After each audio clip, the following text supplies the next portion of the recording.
नमस्ते, मैं हूं रवींद्र गौतम और आप देख रहे हैं ब्लंटली स्पीकिंग। और हम बात करने जा रहे हैं 27 अक्टूबर से लेकर 31 अक्टूबर तक का शेयर बाजार कैसा रहने वाला है।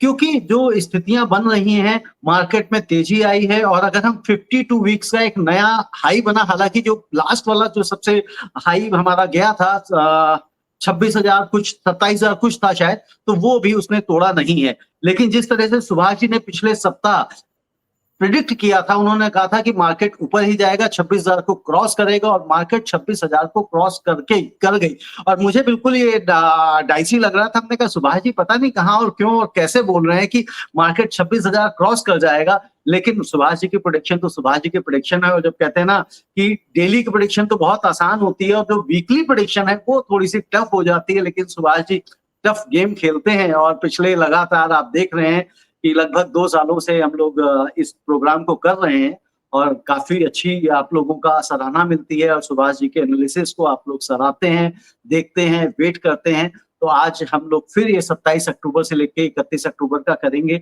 विश्लेषण और समझेंगे कि नेक्स्ट वीक मार्केट कैसा रहेगा। क्या नया हाई या जो पिछला जो 52 वीक से पहले बड़ा हाई बना था उसको मार्केट तोड़ने के लिए तैयार बैठा है। ट्रंप ने जो अभी थोड़ा-सा हमें लालच दिया है टैरिफ घटाने का, उससे क्या मार्केट में इम्पैक्ट और बेहतर पड़ेगा। क्रूड ऑयल में भी तेज़ी देखी गई। अगर आपको और ध्यान हो, जो लास्ट वीक जो सुभाष जी ने निफ्टी और बैंक निफ्टी की रेंज दी थी, वो रेंज तो ठीक बिल्कुल सटीक गई। लेकिन उसके अलावा यदि आपको ध्यान हो तो सुभाष जी ने कहा था 25 से 30% तक सिल्वर और गोल्ड में करेक्शन आ सकता है, तो इसलिए कॉशियस रहें। और आपने देख लिया कि पिछले सप्ताह ही सोने और चांदी में करेक्शन देखने को मिलने शुरू हो गए हैं। तो इसके ऊपर भी हम बात करेंगे कि ये नेक्स्ट वीक कहाँ जाएगा। सुभाष जी आपका बहुत-बहुत स्वागत है। बहुत-बहुत धन्यवाद रविंदर जी, सभी व्यूअर्स का भी बहुत-बहुत धन्यवाद। जी। अ, तो सुभाष जी सबसे पहले बताइए, जो आपने लास्ट वीक कहा था कि भाई मार्केट जो है ना ऊपर चला जाएगा, तो वो क्या मतलब क्या सेंटिमेंट्स आपने देख लिए? क्या सेगमेंट आपने देखा? कौन से ग्लोबल क्यूज़ आपको इशारा कर रहे थे, जिसकी वजह से लगा कि मार्केट जो है ना 26,000 को क्रॉस कर जाएगा? देखो रविंदर जी, एक तो यूएस का मार्केट और वर्ल्ड के market, even Hong Kong, Shanghai, south Korea, ये बढ़ रहे हैं और यूएस के मार्केट ऑल टाइम हाई की तरफ जा रहे हैं, है ना? पिछले वीक भी, इस वीक भी, है नहीं? और इंटरेस्ट रेट ग्लोबली सब जगह कम हो रहे हैं। अभी भी नेक्स्ट वीक में फेड रेट का और ईसीबी की रेट कट होने की पूरी उम्मीद है, 25 पैसा, है नहीं? तो एनवायरनमेंट ग्लोबली इस तरह का बन रहा है कि मार्केट थोड़ा मार्केट के हिसाब से बेटर है और जो जियोपॉलिटिकल रिस्क भी थोड़ा ईज हो रहे हैं, है नहीं? और अब कुछ प्लस फैक्टर हैं, कुछ माइनस फैक्टर है, सबका एनालिसिस करके और थोड़ा टेक्निकल को देख के, हालांकि मैं फंडामेंटल ज़्यादा देखता हूँ, टेक्निकल थोड़ा सा हेल्प लेता हूँ, बाकी फंडामेंटल के बेस में अब मैं अपना प्रिडिक्शन कर देता हूँ वीक का। ओके, और वीक में बिल्कुल ठीक है। क्या क्या इवेंट्स होने वाली है उसको दिमाग जी। में रखते हैं, उसमें मोर लाइकली क्या होगा अपना एस्टिमेट करके, और ग्लोबली क्या चल रहा है, इंडिया में क्या चल रहा है, इंडियन फैक्टर्स क्या-क्या हैं और ग्लोबल फैक्टर्स क्या-क्या हैं, इन सबको मद्देनज़र रखते हुए मैं अपना प्रेडिक्शन करता हूँ। ओके। तो सुभाष जी, अब जिस तरह से ट्रंप ने थोड़ा-सा लालच दिया है कि भई हम वो टैरिफ को घटा सकते हैं, कम कर सकते हैं, इसको किस तरह से आप देख रहे हैं कि इसका और फर्दर क्या इम्पैक्ट शुरू होगा? देखो, क्योंकि जो क्वालिटी ट्रेड एक्सपोर्ट इंडिया करता है और इंडिया हुँ, अमेरिका के ट्रेड में जो इंडिया का सरप्लस है 45 बिलियन यूएस डॉलर और 86 जी, बिलियन यूएस डॉलर पिछले साल हमने एक्सपोर्ट किया था, है नहीं? तो और 41 बिलियन का इंपोर्ट किया था, तो हमारा 46 बिलियन यूएस डॉलर का सरप्लस रहता है। वो हम डाइवर्सिफाई कर लें तो हम अदरवाइज भी डाइवर्सिफाई करते हैं, लेकिन एक बहुत वर्ल्ड का सबसे बड़ा मार्केट क्यों छूट जाए, वो हमें भी डाइजेस्ट नहीं हो रहा, है ना? अल्टरनेटिव मार्केट भी हम देख रहे हैं, डाइवर्सिफाई भी कर रहे हैं, एक्सपोर्ट और कंट्रीज में बढ़ा भी रहे हैं, लेकिन ये भी साथ में रहे तो कोई बुराई नहीं है, अच्छा ही है। तो हमारी कोशिश लगातार रही है कि यूएस से ट्रेड रिलेशंस मेंटेन हो। अब उनका जो एम्बेसडर आया है गौर, उसकी तरफ से भी पहल हुई है और हमारी तरफ से भी पहल हुई है। कुछ हम झुके हैं, कुछ वो झुके हैं। कुछ जैसे रसिया का हम ऑयल इंपोर्ट कर रहे हैं, हमारी टोटल देखो ना, 2022 से हम इंपोर्ट बढ़ाना शुरू किया है और अब हम जी 33, 34, 35% अपना टोटल रिक्वायरमेंट का रसिया से इंपोर्ट कर रहे हैं। और यदि दो कंपनियों पे, रोसनेट है और लुकोइल, इन दो कंपनियों के ऊपर यूएस ने और यूरोपियन यूनियन ने सैंक्शन लगा दिए हैं। तो यदि हम इसको पूरा यदि कन्वर्ट करें तो इसका इम्पैक्ट क्या रहेगा इंडिया के ऊपर, तो 4-5 बिलियन यूएस डॉलर का इम्पैक्ट बनता है, क्योंकि जो डिस्काउंटेड प्राइस है वो, और जो इसके उनके नॉन सप्लाई से वर्ल्ड में जो प्राइसेस बढ़ गई है, यानी अब हम 65 बिलियन यूएस डॉलर, 65 डॉलर पर ऑन्स देख रहे हैं, तो पर बैरल, तो वो जो प्राइस का जो डिफरेंस है वो 5 बिलियन यूएस डॉलर का इंडिया को इम्पैक्ट करेगा 1 साल के अंदर। लेकिन ये ओके। है, हम ये है कि अमेरिका को यदि उनसे ट्रेड डील हो जाती है और वहां 15 से 25% के बीच में टैरिफ रहता है, जो अभी बातचीत चल रही है और दोनों बड़े ईगर हैं इसको कंप्लीट करने के लिए, तो वो एक्सपोर्ट सरप्लस और ट्रेड सरप्लस, ट्रेड का जो गैप था वो कम हो जाएगा, फिजिकल डेफिसिट, ये सबको ध्यान में रखते हुए ये कैलकुलेशन है। तो कुल मिला के हम पॉजिटिव ही रहेंगे, यूएस से रिलेशन नहीं बिगड़े, और यूएस का रिलेशन सबसे बड़ी इकोनॉमी है वर्ल्ड की, तो हम रिलेशन नहीं बिगाड़ना चाहते। और बिल्कुल ठीक है। और नए सुभाष सिरे जी से जो, बहुत सारी, हाँ जी, जी जी कंप्लीट करिए। नए सिरे से बहुत सारी चीजें डेवलप होगी, क्योंकि रसिया के साथ हम बहुत सारे ज्वाइंट वेंचर कर रहे हैं। थोड़ा सा हमारा उनसे भी डिप्लोमेटिकली रिलेशन थोड़ा वीक पड़ेगा, क्योंकि हम हमेशा कहते आए हैं रसिया से हम ऑयल परचेज करते रहेंगे, ये ऑलमोस्ट एश्योरेंस टाइप का है। लेकिन देखिए, देश के अंदर जब तुम अपने बेनिफिट की बात करते हो तो बैलेंस कहीं ना कहीं करना पड़ता है। हम ये भी कर सकते हैं बिल्कुल बंद ना करके और रसिया से कम कर दें, और वहां से भी, अमेरिका से भी एनर्जी हम इंपोर्ट कर लें, और ये हमारे ट्रेड डील भी हो जाए। तो देखते हैं कहाँ पे। बिल्कुल। और सुभाष जी जो क्वार्टर टू के जो रिजल्ट्स आ रहे हैं, तो आगे और फर्दर आपको क्या होप दिखाई दे रही है कि जो और बड़ी कंपनीज के और रिजल्ट्स आने हैं तो उससे क्या मार्केट में किस तरह का इम्पैक्ट और हम देख पाएंगे? देखो, क्वार्टर टू का रिजल्ट थोड़ा सा बेटर ही आया है उम्मीद से, और अभी कोटक का भी आया है, तो थोड़ा प्रॉफिट घटा है, बाकी सब रेवेन्यू वेन्यू, इंटरेस्ट इंटरेस्ट सब बेटर हुए हैं। तो मतलब नेगेटिव कुछ भी नहीं है ना। कोटक महिंद्रा बैंक का, तो वो भी, उसका भी इम्पैक्ट रहेगा। और मार्केट में देखो बहुत सारे फैक्टर्स होते हैं, जैसे हमारा पीएमआई मैन्युफैक्चरिंग का और सर्विस का, वो मैं कंपोजिट का देखूं तो 50, ये हमारा 9.9 रहा है ना, जो कि सितंबर में 61 था, थोड़ा सा कम जी हुआ है। लेकिन हमारा पीएमआई मैन्युफैक्चरिंग का अक्टूबर में बेटर हुआ है, और जो है सितंबर में 57.7 था, और अक्टूबर में 58.4 था। तो मैन्युफैक्चरिंग में हमारा कॉन्फिडेंस बहुत बेटर हुआ है, और ये अक्टूबर की फिगरें हैं, है ना। और सर्विस सेक्टर में थोड़ा पीएमआई हमारा सितंबर से कम हुआ है, कंपोजिट में भी थोड़ा कम है ना। तो अच्छा, सुभाष सुभाष जी, अगर हम नेक्स्ट वीक देखें तो कौन से ऐसे सेक्टर्स हैं जो आपको पॉजिटिव में दिखाई दे रहे हैं कि इसमें थोड़ी सी हम अच्छी बढ़त देख सकते हैं? देखो, मैं पहले तो आपको नेक्स्ट वीक क्या होना चाहिए, इसका पास्ट परफॉर्मेंस में, पास्ट इस वीक में कौन कौन से सेक्टर ने अच्छा किया है, वो मैं डेटा जी आपको देता हूँ। जैसे ठीक है। आईटी इंडेक्स है, निफ्टी आईटी इंडेक्स 3% बढ़ा जी। है, क्योंकि आईटी अभी बहुत नीचे चल रहा है, और हम्म। यूएस प्रोग्रेस कर रहा है, इंटरेस्ट रेट कम हो रहा है, तो वहाँ डिमांड बढ़ेगी आईटी सेक्टर में, तो इसलिए हम बुलिश है। और आईटी एकदम थ्रो अवे प्राइस पे पड़ा हुआ है आईटी सेक्टर, तो इसमें पिछले वीक 3% बढ़ा है, और पीएसयू बैंक 2% बढ़ा है ना। और हमारा निफ्टी मेटल, ये भी 1.5% बढ़ा है। निफ्टी मीडिया, ये 1.3% बढ़ा है। Nifty oil and gas sector, ये 1% बढ़ा है। हमारा एफएमसीजी में सेल घटी है, और ऑटो सेक्टर ये 0.5% घटा है। ऑटो सेक्टर मेरे को समझ नहीं आ रहा क्यों घटा, लेकिन ऑटो सेक्टर घटा है। लेकिन small index, Nifty small index और मिड इंडेक्स 1% से 1.5% आया, आधा परसेंट पिछले वीक बढ़ा है नहीं। और हमारा जो निफ्टी 50 है ये 0.33%, 85 पॉइंट बढ़ा है, 25,795 पे क्लोज हुआ है। पिछले वीक के एंड क्लोजिंग से इस वीक का क्लोजिंग देखें तो 85 पॉइंट बेटर हुआ है, मतलब 25,710 था, 25,795 हो गया है। और यदि हम पूरे महीने की ग्रोथ देखें अक्टूबर में, तो निफ्टी 5% और बीएससी सेंसेक्स 5% पूरा बढ़ा है ना।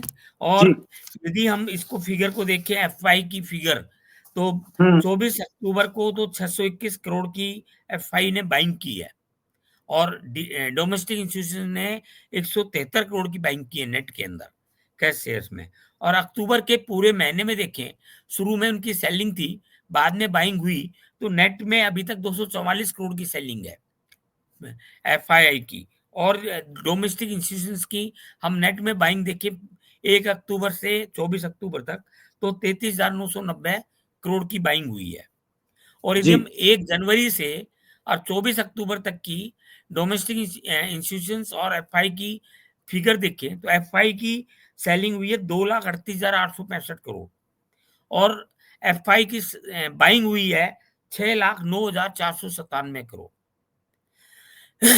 मतलब कहने का मतलब है, अब हमें जो उम्मीद लग रही है आने वाले टाइम में कि एफपीआई जो है, फॉरेन इंस्टीट्यूशंस, ये नेट में बाइंग रहने चाहिए आने वाले टाइम में, क्योंकि अब जो है इंडियन मार्केट के कॉर्पोरेट के रिजल्ट सेकंड क्वार्टर एनकरेजिंग है, बहुत एनकरेजिंग थर्ड और फोर्थ क्वार्टर का आएगा है नहीं। लेकिन इंडिकेशंस हैं ग्रास रूट लेवल के ऊपर, जीएसटी का इम्पैक्ट जैसे अक्टूबर नवंबर दिसंबर में आएगा, टैक्स कट का इम्पैक्ट आएगा है नहीं, सीपीआई इन्फ्लेशन का आएगा, इंटरेस्ट रेट इजी होने का इम्पैक्ट आएगा है ना। तो ये सारे इम्पैक्ट से क्वार्टरली रिजल्ट्स का डिमांड बढ़ी है, कंज्यूमर सेक्टर में डिमांड बढ़ी है, और ये परचेजिंग बढ़ी है। तो और एक्सपोर्ट हमारा, ये ट्रेड रिलेशंस यूएसए से हो जाता है, तो एक गुड फिल फैक्टर आएगा, और इसके होने से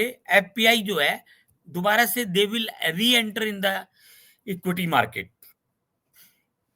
तो तो इस एक बहुत वीक अगर हम पॉजिटिव। अगर सुभाष जी, जिस तरह से आपने कहा कि लास्ट वीक की हम परफॉर्मेंस देखें, तो लास्ट वीक की परफॉर्मेंस में एफआईआई ने किस तरह से ट्रेड किया है, किस तरह से इन्वेस्ट किया है? मतलब लास्ट वीक जी। एफपीआई की नेट के अंदर 621, नहीं 24 अक्टूबर को 621 करोड़ की बाइंग है, और वीकली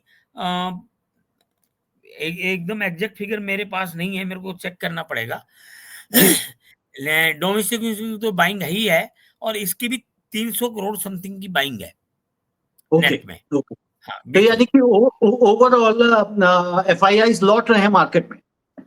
एफआई अभी न्यूट्रल हो गए, सेलिंग बंद हुई है, लगता है कि ये ट्रेड डील होने होने के बाद एफपीआई पूरी तरह से लौट जाएंगे, ओके। आ और जाएंगे। सुभाष जी, ट्रेड डील जो आप देख रहे हैं कि किस तरह से आपको लगता है कि ट्रेड डील भारत के फेवर में किस तरह से हो सकती है, और क्या क्या फायदे भारत को मिल सकते हैं इसमें?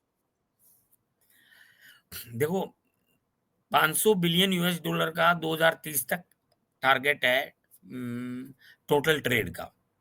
और इंडिया का यदि वहां से एनर्जी खरीदेंगे, तो हमारा इंपोर्ट बिल जो मिडल ईस्ट को जाता है और दूसरे कंट्रीज को जाता है, वो जी। वहां पे फॉरेक्स का पेमेंट नहीं जाएगा, और इनका जो ट्रेड सरप्लस हमारा 45 बिलियन यूएस डॉलर का रहता है, लेट अस से 45 बिलियन यूएस डॉलर का हम बाई कर लेते हैं हम्म। एनर्जी, तो हमारा बराबर रहेगा। और मैं समझता हूँ कि हमारा, और देखो फार्मा हमारा बहुत बड़ा वर्ल्ड का गेटवे है, फार्मा इंडस्ट्री, और ओके। यूएस हमारा सबसे बड़ा बायर है फार्मा इंडस्ट्री का, है नहीं। और जैसे जी। स्मार्टफोन है एप्पल वगैरह, और इसका भी बहुत बड़ा बायर है, जेम्स एंड ज्वेलरी में भी बहुत बड़ा बायर है। तो ये हमारे और एक्सपोर्ट बढ़ेंगे। और हमारा जैसे टेक्सटाइल है, श्रिम्प है, सी फूड है, ये यूएस बहुत खरीदता है। तो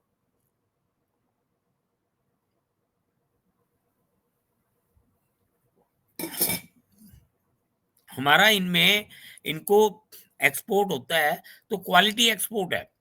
देखो हम चाइना को करते हैं ना तो वो रॉ मटेरियल टाइप का खरीदता है, दूसरे कंट्री ओके। को करते हैं ना तो वहां पे वो मार्जिन नहीं है। स्टिल यूएस से हमें अच्छा मार्जिन मिलता है। और ये handicraft item, jam jewellery item, है नहीं, ये इस तरह के आइटम लेते हैं, फार्मा आइटम्स, तो जहाँ पे हमें स्केल कर सकते हैं हम, और हमारा वो चला जाता है। हमारा अब बस चैलेंज ये है कि एग्रीमेंट जो बनेगा उसको थोड़ा सा रिव्यू करना पड़ेगा कि वो एग्रीमेंट किस तरह से है, कितना फेवरेबल है, कितना हमें क्योंकि एग्रीकल्चर के अंदर वो दो तरीके के हैं, जैसे सोयाबीन है, हम वो बनाते हैं, ये क्रूड ऑयल के अंदर हम 20% वो डालते हैं ना, क्या डालते जी, हैं? एथेनॉल। एथेनॉल। हाँ, एथेनॉल। तो हाँ जी। एथेनॉल एक तो गन्ने से बनता जी। है ना, और एक और सोयाबीन से बनता है। तो ओके। हम ऐसे आइटम को भी इंपोर्ट कर सकते हैं। तो क्योंकि गन्ने का तो प्रोडक्शन कभी नहीं मिला तो हमें दिक्कत होती है। तो ऐसे बहुत ओके। सारी चीजों पे हम वर्क कर सकते हैं, है ना? कर तो सकते हैं। बिल्कुल। हाँ। तो सुभाष जी, अब अगर हम ये देखें जिस तरह से आपने कहा कि भाई, आपने कहा कि भाई पिछले वाले, अगर हमें ये देखना है कि कौन सा सेक्टर अच्छा परफॉर्म करेगा और कौन सा सेक्टर निगेटिव परफॉर्म करेगा, तो नेक्स्ट वीक के लिए अगर हम क्या देखते हैं कि कौन से सेक्टर्स में हम निगेटिविटी देख सकते हैं, कौन से सेक्टर वीक रह सकते हैं, किसमें थोड़ी सी तेजी रह सकती है नेक्स्ट वीक? देखो आईटी सेक्टर स्टिल मैं फील करता हूँ ये बेटर रहेगा, है नहीं? अभी जैसे फार्मा अभी इस सेंटीमेंट में चल सकता है कि हमारी ट्रेड डील हो रही है, फार्मा ओके। सेक्टर चल सकता है। ऑटो सेक्टर पिछले वीक डाउन सा था, लेकिन ऑटो सेक्टर वापस तेज हो सकता है नहीं? हाँ। पीएसयू बैंक जो है और प्राइवेट बैंक, ये दोनों चल सकते हैं जी, है। और हमारा मेटल के अंदर ये भी बुलिश हो सकता है नेक्स्ट वीक, है नहीं? ओके। तो ओके। हाँ। ठीक है। और तो अब सुभाष जी, अगर हम सीधे अब इस पे आ जाएं कि रेंज पे, कि क्या रेंज रहने वाली है, रेंज के बाद मैं आपसे क्रूड ऑयल के ऊपर, और जिस तरह से आपने गोल्ड और सिल्वर पे अपनी प्रोडिक्शन दी थी कि भी इसमें करेक्शन आने की बहुत तेज संभावना है, कॉशियस रहना चाहिए, 30% तक का करेक्शन आ सकता है, और जो दिवाली के बाद एकदम से हमने सोने और चांदी में गिरावट देखी, प्लस क्रूड ऑयल में हमने 2 दिन में पीछे तेजी देखी, तो इनका भी मैं आपसे समझना चाहूंगा। लेकिन पहले मैं थोड़ा सा लेवल समझना चाहता हूँ कि ये नेक्स्ट वीक की अगर हम बात करें, लेवल्स क्या रहने वाले रेंज है 25,300 से 26,300 निफ्टी 50। हैं? 25,300 से लेके 26,300। करेक्ट। ठीक है। और बैंक निफ्टी 56,600 से 58,600। 56,600 से 58,600।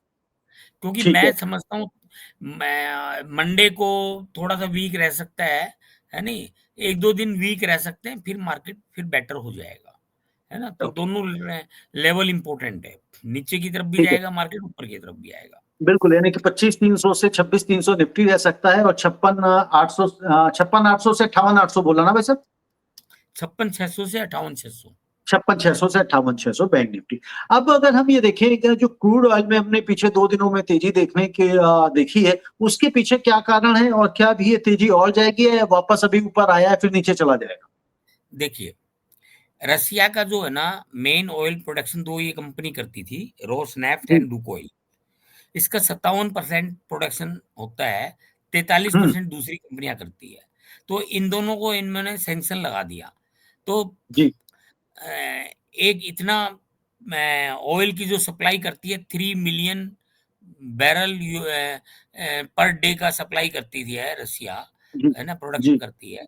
तो इसका इतना दूसरी जो मिडल ईस्ट है, वेनेजुएला है, अमेरिका है, और जो कंट्री है, वो इतना प्रोडक्शन नहीं कर पाएंगे। तो वो प्राइसेस, सप्लाई मिसमैच हो जाएगा, सप्लाई कम हो जाएगी, प्राइस बढ़ जाएंगे, ठीक है? जी। शिपिंग इंडस्ट्री के भी रेट बढ़ जाएंगे, और ये सब लॉजिस्टिक का भी फर्क पड़ेगा। अच्छा। और तो और India is a major buyer of oil. तो मैंने जैसे बताया पहले अपने शुरू की स्पीच में, मैंने इसका इम्पैक्ट निकाला है, तो 5 बिलियन US$ का इम्पैक्ट इनका नुकसान का है। लेकिन ऑफसेट यदि ट्रेड डील हो जाती है अमेरिका से, तो वो इससे ज्यादा ऑफसेट हो जाएगा। ओके। कुल मिला के बेनिफिट में रहेंगे, है नहीं। अच्छा, तो क्रूड के प्राइसेस अभी 65 बिलियन US$ क्रूड ब्रेंट है और 61 बिलियन WTI है। तो इसके बीच में रहना चाहिए, और बाकी डिमांड सप्लाई प्रोडक्शन क्या रहेगा बाकी उस पर डिमांड डिपेंड। सप्लाई और बाकी क्या ग्लोबल क्यूज आ जाते हैं हाँ, उसके ऊपर। बिल्कुल ठीक उस है। पर अब सुभाष डिपेंड जी, करेगा। जिस तरह से आपने सिल्वर और गोल्ड को के ऊपर कॉशियस रहने की लास्ट वीक सलाह दी थी और हमने जो गिरावट देखी, तो अभी क्या वो आपकी जो सलाह है वो बरकरार है कि, क्योंकि आपके हिसाब से तो अभी गिरावट पहुंची नहीं है जितनी आपने 25-30% की करेक्शन बोली थी। हाँ जी, देखिए ऐसा है इसका, क्योंकि गोल्ड और सिल्वर क्यों बढ़ रहे थे? एक तो सेंट्रल बैंक की बाइंग थी। जी। गोल्ड पहले, ये डॉलर पहले डेप्रिशिएट हो रहा था, अब थोड़ा एप्रिशिएट की तरफ है। तो ओके। डेप्रिशिएट होने से और इंटरेस्ट रेट कम हो रहा है ना? ओके। तो इंटरेस्ट रेट कम हो रहा है तो गोल्ड बढ़ता है, इंटरेस्ट रेट बढ़ता है तो गोल्ड घटता है। और घटता। फेड की बाइंग हो रही है, मतलब सेंट्रल बैंक की बाइंग हो रही है, तो गोल्ड का रेट, सिल्वर का रेट बढ़ता है। और जैसे ये ETF वगैरह जो है, ये भर रहे थे पहले, इन्होंने कुछ बेचा है माल हाई, और ओके। प्रॉफिट भी ऑपरेटरों ने और लोगों ने प्रॉफिट बुकिंग भी की है। तो क्या होता है, एक लिमिट के बाद प्रॉफिट बुकिंग स्टार्ट हो जाती है, ETF वालों की भी सेलिंग स्टार्ट हो गई, है नहीं। तो और सेंट्रल बैंक की भी बाइंग हाई रेट पे नहीं होती, वो भी रुक हम्म। जाती है, इन्वेस्टमेंट, फ्रेश इन्वेस्टमेंट भी रुक जाती है, तो वो करेक्शन आनी शुरू होती है।